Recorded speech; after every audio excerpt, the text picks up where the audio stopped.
Magandang oras mga kababayan, mga ka-good news. Well, merong bagong asong kumakahol ngayon si Digong. Ito si Vic Rodriguez. At meron namang bagong pasabog sila. Noon ay bangag at pulburon video. Ngayon naman ay blankong papeles daw na sinasabi nitong taong ito. Kaya merong maraming nag-react kasi noong nakaraang debate nila sa GMA, kalaban niya doon sa debate si Luke, magaling na attorney at kandidatong senador din sa partido ng mga peasant parties. Well, narito si Sangkay Janjan, isang sikat na vlogger, sa kanyang mga komento. At kukuha din tayo mamaya sa isa pang vlogger na magkomento tungkol sa mga sinasabing blank papers daw tungkol sa 2025 budget. Ito yung pasabog nila ngayon.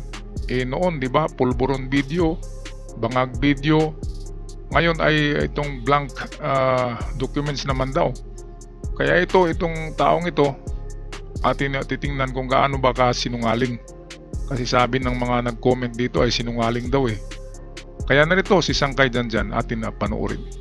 Ito po yung resulta ng drug test ni PBBM. Tingnan po natin. Ang malupit dito, bit-bit pa po ito ni Attorney Vic Rodriguez. Totoo ba to? Totoo yan mga sangkay. Ito, tingnan po natin. O, ayan. Kita nyo yan mga sangkay. Nangyari po kasi ito noon. Di ba may mga tanong ngayon si Vic Rodriguez. Ang sabi po niya mga sangkay, kailangan daw po magpa-test si PBBM. Kailangan daw yan para magkaalaman. Diba? Ngayon, ang tanong dito, bakit ka nagtatanong kay PBBM ng about dun? Alam mo naman pala ang totoo. Dahil noon, ayan po, PTV, Attorney Vic Rodriguez, spokesperson ng presidential aspirant and former Senator Ferdinand Bongbong Marcos Jr.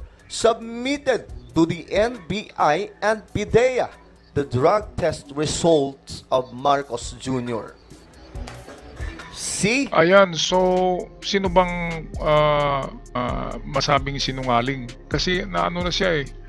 Dalawang mukha na siya eh. Noon, PBBM siya. Tapos siya pa yung nagdala ng papeles na negative result ng drug test ni PBBM noong pag-upo ni PBBM yan. 3 months sa pag-upo ni PBBM para walang mga kung ano-anong issue ay nagpa-drug test si PBBM at negative ito at dinala niya sa PIDEA at NBI nitong si Vic Rodriguez. Pero pagkaraan ng 3 buwan lang sa kanyang panungkulan, siya ay nag-resign mismo dahil sa meron daw siyang issue sa kanyang katawan, yung health issue. Kaya nag-resign siya. Ngayon, iba ang kanyang kwento eh. Kaya napakasinungaling. Bakakon na tao ito, si Vic Rodriguez. Kaya kapag ganyan na mga bunganga na sobrang bulala, di ba? Sobrang daldal. Maraming pagkakamali talaga kasi mabilis ka magsalita eh. Kaya maling-mali. Ngayon, ay sabi niya ay ano daw? Itong blank check, ano ba yun? Yung issue niya, yung blank paper sa GAA budget. Which is, wala naman talagang ganun. Kasi ang nag-approve noon ay napakaraming departamento, di ba? Kaya, walang ano doon. Sabi nga ni PBBM ay matigil ang operasyon ng buong bansa kapag baguhin o tingnan muli kung paano ginawa yung GAA budget ng 2025. Kaya napakalaking kasinungalingan, ito yung pasabog nila ngayon ni Digong para sirain na naman ang panggobyerno ni PBBM dahil malapit na ang ICC. Gusto nilang matanggal magkarevolusyon para hindi na matuloy yung ICC dito. Palapit na kasi ang ICC sa pagpasok. Kaya kung ano-anong issue na ang ginagawa nila. Okay, balik tayo kay Sangkay Janjan at kudos kay Sangkay Janjan. Paki-check din sa kanyang channel. Yan ay meron ng 1.4 million yata na subscribers ang ating Sangkay Janjan. Ayan mga sangkay. Si Attorney Vic Rodriguez pa po pala ang nagdala na ito. So ibig sabihin, alam niya ang totoo mga sangkay. Throwback lamang po ito. Recap natin, mga sangkay. Sa Mindanao, alam mo, medyo nakakaawa si Attorney Vic Rodriguez dahil sumalang siya dyan sa debate ng GMA at nahuli yung kanyang kasinungalingan. Ito naman ang ating isang ka-vlogger na pro-PBBM ay meron siyang napansin na kasinungalingan kay Vic Rodriguez. At hindi lang yan, kahit sila Jessica Soho ay sinupalpal eh. Sinupalpal nila si Vic Rodriguez kasi napakasinungaling. So eto, pakinggan natin ang kanilang mga sinasabi. Hindi ko alam kung karma ito, maawa ka ba o ano, kasi grabe naman kasi ito bumirada kay PBBM, parang hindi siya dating empleyado ng presidente. Pinagpaliwanag si Vic Rodriguez bakit siya kumalas kay PBBM. Sabi niya hindi ko masikmura ang korupsyon. Sabi niya 3 months pa lang siyang nakakaupo dyan, talamak na yung korupsyon. Paano yun? Yung iba nga hindi pa sumasahod eh. Kapag bagong pasok ka sa gobyerno, mag-aayos ka pa dyan ng mga papeles, mga dokumento, mga requirements. Tama. Kasi ako pumasok ako noon sa sa DepEd, gobyerno yan. At tama nga, 2 buwan ako bago nakasahod eh. Kasi yung papeles mo hindi pa na-approve lahat pagpasok mo kasi matagal mag-process ng papeles sa gobyerno. Kaya totoong 3 months pa lang, paano ka makapag-obserba ng katiwalian? Pinaprocess pa ang mga noon eh. Diba? Mga budget, pinaprocess. Matagal yan. Kasi matagal nga magsweldo sa gobyerno. Kaya kung merong i-process na mga budget, na mga pera dyan, sa DBM, ay matagal na proseso yan. Hindi makukuha ng 2 months o 3 months. 3 months lang pala si Vic Rodriguez sa pamahalaan. Sa pamahalaan ni PBBM. Tapos magsabi na siya na hindi niya masikmura ang korupsyon. Paano mag-corrupt? Wala pang ang sweldo eh. Tarantado talaga. Kaya dyan palang mahuhuli ang isda sa bibig, di ba? Sa kanyang mga sinasabi, mahuhuli siya kagaya ng amo niya eh. Nahuhuli palagi si Digong sa bibig niya eh. Kaya magkatulad talaga sila. Yang isog party na yan, huwag niyong ibuto yan. Niyo yan. Kahit isa. Kasi mga sinungaling. Okay, balik tayo sa ating ka-vlogger. Ibig sabihin, yung maraming empleyado, actually wala pa nga mga ina-appoint ang presidente dyan eh. Mangilan-ngilan pa lang yung na-appoint dyan eh. Talamak na agad ang korupsyon. Paano nasabi ni Vic Rodriguez siya na talamak na agad korupsyon? Samantalang 3 months pa lang siyang nakakaupo. Tama. Number 1 yan. Number 2, nagsinungaling siya. Kasi sabi niya, yung umalis siya sa gobyerno ni PBBM, sabi niya, magpo-focus siya sa kanyang kalusugan. Diba? Sinungaling pala siya. Talaga. Niloko niya yung taong bayan. Bakit siya umalis? May ebidensya Kaliwat ka ng pahayagan, kahit i-check ninyo yan, nandiyan pa rin yan. Vic Rodriguez confirms complete exit from PBBM admin. May drama pa siya dyan, na mahaba raw po yung kanilang naging usapan ni PBBM dyan, at ang sinabi niya, mag-focus siya sa kanyang pamilya. Tapos bigla ngayon, nagbago na ng kwento. Talamak daw po ang korupsyon, kaya nababara din siya ni Luke Espiritu, sino yung mga nakadedebate niya, kawawa siya. Sina Attorney Vic Rodriguez at Attorney Luke Espiritu. Ito, si Luke Espiritu pala, ito yung kandidato yan sa partido ng mga masa, yung makabayan, mga leftist, makaliwa. Diba? Pero hindi naman sila talagang pabor kay PBBM, pero sa nakita nila nitong partido ni Luke Espiritu ay kung ipagtapat mo sila Digong tsaka PBBM, wala talaga sila ibang choice kung di si PBBM ang ibubuto. Kaysa ibubuto nila yung tutukhangin ka. Diba? Maisog eh. So eto, sinupalpal dito ni Luke Espiritu pala. Luke Espiritu itong asong kumakahol ni Digong. Atin na panoorin kung paano niya sinupalpal ito. Ako po ay sang-ayon na sa mandatory drug testing sa lahat ng elected and appointed officials sa gobyerno. Pakinggan po naman natin ang posisyon ni Attorney Luke Espiritu. Ang pagsuko sa droga, hindi yan magic formula para sulbahin ang lahat ng kabulukan sa gobyerno. Eh, dyan na naman tayo. Ginagamit na naman natin ang droga bilang pinagkakasya natin ang problema ng buong bayan. Yan ang magiging problema. Yan ay tukhang mentality ni Duterte. Tama. Kaya yan lumalabas. Dahil aminin na natin, nagbabanggaan si Marcos at si Duterte, pinaparatangan niya si Marcos na bangag. Kaya meron tayong mga mandatory drug testing na ganyan. Sawang-sawa na ang taong bayan sa bangayan ng Marcos at Duterte. Pag-usapan niyo yung tunay na issue sa kahirapan, hindi yung mga droga-droga na yan. Ayan, pero tapos na yung drug test eh. Bakit magpa-drug test pa ang presidente? Tapos na nga, para kang luko-luko na tumatalima sa utos nitong asong ulol na ito. Si Digong nga, nung panahon ni Digong, hindi siya nagpa-drug test eh. Kasi siguradong positive sa fentanyl. At hindi lang fentanyl, marami pa.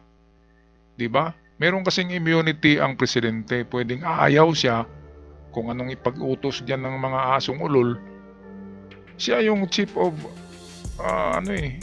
highest ranking official sa gobyerno natin. Tanging presidente lang ang may immunity sa lahat, kahit kaso. Kaya hindi pwedeng pagutusan si PBBM. Si Digong nga noon, hindi rin nagpa-drug test kasi ayaw niya, kasi presidente siya eh, di ba? Si PBBM bago umupo ay nagpa-drug test yan para malaman talaga kung totoo yung mga sinasabi. Pero negative eh. Ngayon binabalikan na naman nila. Tapos na nga yung pulburon eh. Hindi si PBBM, klarong-klaro naman sa video na look-alike lamang. Ngayon, kumahanap naman sila ng bagong issue. Ang bagong issue ngayon, kinuha nila tong si Vic Rodriguez kasi isa ito sa tauhan ni PBBM noon. Pero wala itong alam kasi 3 months lang to sa serbisyo eh. Wala pa siyang alam sa inner circle ng gobyerno ni PBBM. Kaya yung mga sinasabi niya, gawa-gawa niya lang sa tingin ko. At kini-question pa yung budget ng GAA 2025. Hindi naman si PBBM ang gumawa noon na budget, di ba? Ang daming taong nag-prepare ng budget na yon. Kaya itanong nyo sa lulo nyo, di ba? Diyan sa lilang mo, Vic Rodriguez, gawa-gawa mo lang yan eh. Okay, ito, panoorin natin. So, palpal to ngayon kay Luke Espiritu.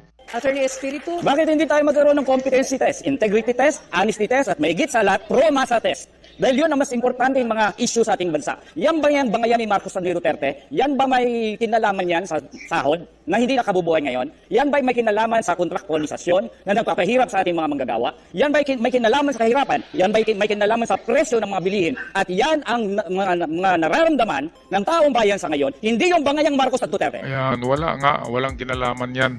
Yan ay personal issue ni Digong. Dahil alam naman natin na Davao Boys yung si Digong. At yung kalakalan nila ay tungkol sa droga. Kaya pinapasa nila, pinapahid kay PBBM yung dumi nila para masira si PBBM. At sino bang nag-utos kay Digong para sirain si PBBM? Mismo ang China. Ang China ang gumagawa talaga ng gulo, ang nag-orkestra ng gulo para matanggal si PBBM at maibalik ang mga Duterte para magiging probinsya na tuloy ng China ang buong Pilipinas. Yan ang katotohanan yan, yan ang sikreto niyan. Kaya kailangan talaga nila tanggalin si PBBM sa by hook or by crook. Hindi lang yan kasi papasok na ang ICC ngayong June at July. Yung 2 buwan na yan ay siguradong darating na ang ICC. At kapag si PBBM pa ang maging presidente, ay siyempre kulong yung mga yung kalbo, di ba? Tsaka yung matanda. Ngayon kapag nakaupo na si Sara, kasi matanggal si PBBM, sa kanilang guni-guni lamang yan sa kanilang imaginasyon na matanggal daw si PBBM dahil sa revolusyon ng mga tao. Sino na ba namang magrevolusyon dyan? Yung mga adik lang siguro, di ba? Opo daw si Inday Sara Lustay at magiging presidente kasi vice presidente, automatic. Ngayon, may immunity na, di ba? At sa kanila na ang gobyerno, papasok na naman ang pugo, China. WPS ay China na yan, di ba? Babalik ang Gentleman's Agreement. Yan yung kanilang tirada dyan. Okay, ito, merong pangalawang attorney dito, so palpalin pa rin itong si Vic Rodriguez, napakasinungaling na tao ito. Kaya pala panot. Ako ay naninindigan na dapat sumailalim ang lahat ng opisyal ng pamahalaan at simulan natin sa tanggapan ng Pangulo. Nung kayo po ay nasa Malacanang, Attorney Rodriguez, mawalang galang na po, nagpa-drug test po si President BBM nung siya po ay na-put under question dito ho sa isyung ito. And there were people questioning the veracity nung kanyang drug test results. Karapatan ng bawat Pilipino, lalo na ng mga kabataan, malaman kung tayo ba'y pinamumunuan ng isang taong may tamang pag-iisip. Ito ang walang tamang pag-iisip, di ba? Kung talagang walang pag-iisip yang si PBBM, kung atin nga yan ng mga meeting dyan sa ASEAN meetings, ASEAN Summit, makipag-usap ng mga presidente sa ibang bansa, ay walang tinitingnang kudigo, English di ba? At magaling magsalita, yan ba ay adik? Ang adik ay yung nagmura lang, walang ibang masabi kundi yung mura na mura niya, na putang ina niya. Yan yung palaging binabanggit ng mga adik.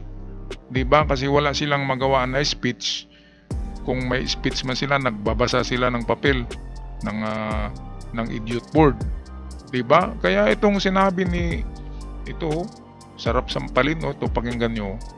Pakinggan natin ulit Na-put under question. Karapatan ng bawat Pilipino, lalo na ng mga kabataan, malaman kung tayo ba'y pinamumunuan ng isang taong may tamang pag-iisip. Ayun, tamang pag-iisip. Baka yung amo mo ang walang tamang pag-iisip. Klarong-klaro naman, bawat salita, bangag. Walang ibang mabanggit kundi salitang bangag. Diba? PBBM kahit walang tinitingnang kudigo ay pwedeng makagawa ng speech impromptu, automatic. Kaya dito, akala ko to noon, malinis to na tao nagpagamit din pala ito kay Digong dahil sa kinuha siya ni Digong dahil sa siya ay dating tauhan ni PBBM para makapag-expose daw ng mga nakawan sa gobyerno ni PBBM. Paano makapag-expose? 3 buwan lang pala yan sa trabaho sa gobyerno. Paano siya makasilip doon ng mga loopholes, ng mga butas? Kaya gawa-gawa yung kanyang kwento. Kaya kayong mga PBBM dyan ay huwag niyong pansinin ito at huwag niyong ibuto yan. Tarantado asong ulol, pampagulo. Tauhan din ito ng China, siguro sinusilduhan ito. Okay, so meron pang isang attorney dito sinusupalpal ito. Pati si Jessica Soho nga, sinusupalpal siya Kasi mukhang bulala yung bibig niya. Kaya ang mga isda, sa bibig nahuhuli yan. Balik tayo sa video.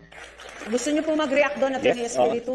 Si Attorney Vic ang proof kung bakit ang droga ay may kinalaman sa bangayan Marcos at Duterte. Nung panahon na siya ay pro-Marcos, siya ay drug test ang kanyang pinapanandakan na negative si Marcos. Ngayon na siya ay pro-Duterte, gusto niya ngayon i-testing si Marcos ng hair follicle test. At gusto niya ngayon nag-drug testing. Maraming salamat po kay Attorney Rodriguez. Pero warm up pa lang. Ay Manalo Rodriguez, magandang gabi. Naging malapit po kayo kay Pangulong Bongbong Marcos. Naging abogado niya at campaign manager noong eleksyon 2022 hanggang italaga po bilang Executive Secretary nang siya po ay manalo. Pero matapos lang, Attorney Rodriguez, ng halos 3 buwan sa palasyo nagbitiw po kayo sa pwesto at pinatalisik din sa partido ng Pangulo at sinabing expelled ka for your incompetence as a public servant, abandonment, and disloyalty. Ang tanong, ano nga po ba ang tunay na dahilan at nagkaroon kayo ng falling out ng Pangulo? Emil, yung una mong katanungan, hindi ko masikmura ang korupsyon kung kaya't ako ay umalis ng Malacanang. Hindi sila kwalipikado at alam ko ang nais lamang nila ay magnakaw kaya hinindian ko yan, kanya sila nagalit sa akin. Ito dapat to bigyan ng kasong libel Kasi Pangulo, sasabihin mo nagnakaw. Baka ito ang nagnakaw dahil sa tinanggal, di ba? Incompetent sa trabaho siguro tamad. Makikita mo naman sa mukha, lampayatot. Ay, nakong panot ito. Ang iingay, kaya nga nahuhuli sa bibig niya. Paano ba naman magkurakot yung 3 buwan pa lamang nakaupo? Hindi pa nga na-prepare ang budget na pera ng taon na yun Tapos makurakot na. Walang sentido common ito. Okay, pakinggan natin muli. Rodriguez, meron pa ho kayong 18 segundos. Meron pa ho kayong karagdagang tanong. Dumalo po kayo sa ilang pro-Duterte rallies. Binabatikos mo ang kasalukuyang administrasyon at sinabing lumala ang katiwalian sa ilalim ng kasalukuyang administrasyon. Paano niyo po mapatutunayan ang mga mabibigat na paratang na ito, Attorney Sir? Pag-usapan natin, Emil, yung blanco na 100 bilyong pisong Bicameral Conference Committee report na siyang naging pundasyon ng GAA. Ito ay blanco. This is criminal. This is violation of Article 170 of the Revised Penal Code. falsification of legislative document. Ayan, ito pinatingnan na yan ni PBBM eh. Di ba sabi ni PBBM, tingnan nyo, makikita nyo naman yan sa online, yung sinasabing nyo blanco. Eh walang blanco eh, kahit nga yung gumawa ng GAA budget, yung mga opisyal doon, sabi wala namang blanco. Paano ma-approve yan kung blanco yung mga papilis? Talagang tarantado tong taong to, gawa-gawa na naman. Parang pulburon ba? Sinasabing pulburon, yun pala ang nagpulburon ay tauhan ni Harry Roque at ni Digong. Ayun yung adik, di ba yun yung bangag at saka amo niya. Okay, tapusin natin ang video. As of today, may 3 na ho yata nagsabi na wala naman daw pong blanco. Attorney Rodriguez, ano ho naman ang maisasagot nyo dun sa mga nagsasabi na baka kayo tumatakbo ay dahil gusto nyo lang pong resbakan o pag-revenge yung inyong pagkakatanggal sa inner circle ni Pangulong Marcos? Ayan, so dito na tayo magtapos. Kaya nga, gustong re-resback yung tarantado na yan eh, kay Marcos. Kasi natanggal yan pala dahil sa napakatamad at disloyalty. Hindi loyal kay Marcos. Doon kumakampi sa ano eh. Noon pa man, kumakampi na pala yan kay Digong eh. Nagkamali lang ng pagpili si PBBM. At binigyan pa ng magandang pwesto ito, pero gusto yatang maging presidente eh. Ayaw niya makontento sa pagiging undersecretary. Kaya kayo mga ka-PBBM, mga ka-TH, mga kababayan, anong masabi nyo sa hunyango na to? Panot ba ito? Klarong-klaro naman, di ba? Mukhang isda eh. Sa bibig na uhuli.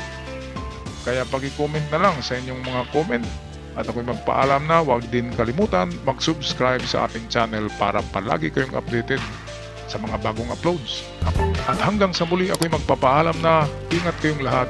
God bless the Philippines.